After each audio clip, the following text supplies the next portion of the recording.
ناظرین کرام، عرصے سے ایک سوال مباحثے کا باعث بنا ہوا ہے اور وہ ہے کہ انڈا پہلے آیا یا مرغی۔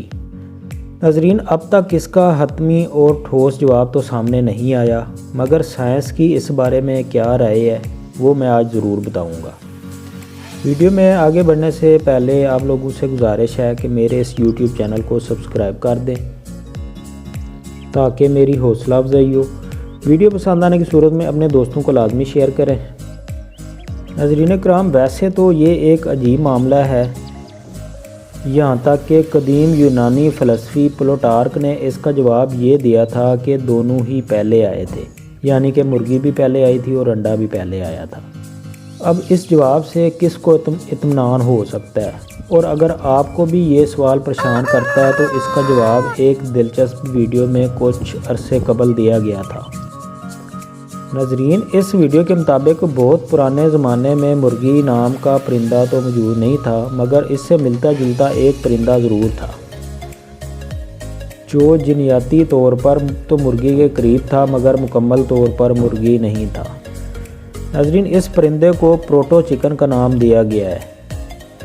تو پروٹو چکن نے ایک بار انڈا دیا جس میں ایک ایسی جینیاتی تبدیلی ہوئی تھی جس سے پیدا ہونے والا چوزا اپنے والدین سے مختلف ہو گیا تھا، یعنی کہ وہ انڈا اتنا مختلف تھا کہ اس سے ایک نئی نسل یعنی مرغیوں کا آغاز ہوا۔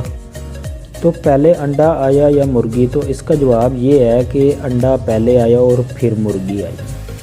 ناظرین، ویسے اس سے یہ سوال بھی پیدا ہوتا ہے کہ پروٹو چکن پہلے آیا یا پروٹو چکن کا انڈا؟ اب اس کا جواب کب تک سامنے آئے گا یہ معلوم نہیں۔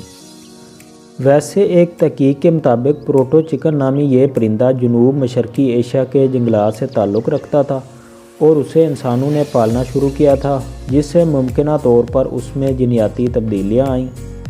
ناظرین، ان پرندوں کو پالتو بنانے کے دوران ہی اس کی ایک نئی ذیلی قسم سامنے آئی جسے اب ہم مرغیوں کے نام سے جانتے ہیں۔ ایسا کب ہوا اس کا جواب دینا تو ناممکن ہے، مگر ایک خیال کے مطابق ایک وقت ایسا آیا جب پروٹو چکن کی دو مختلف اقسام سے پیدا ہونے والے چوزے اپنے والدین سے مختلف تھے اور موجودہ عہد کی مرغیوں کی شکل اختیار کر گئے تھے۔ ناظرین، اس کے ساتھ ہی آج کی یہ معلوماتی ویڈیو اپنے اختتام کو پہنچتی ہے۔ امید کرتا ہوں یہ ویڈیو آپ کو ضرور پسند آئے گی۔ اپنے دوستوں کا اور گرد و نواح کے لوگوں کا خیال رکھیے گا۔ ملتے ہیں اگلی ویڈیو میں، تب تک کے لیے اللہ حافظ۔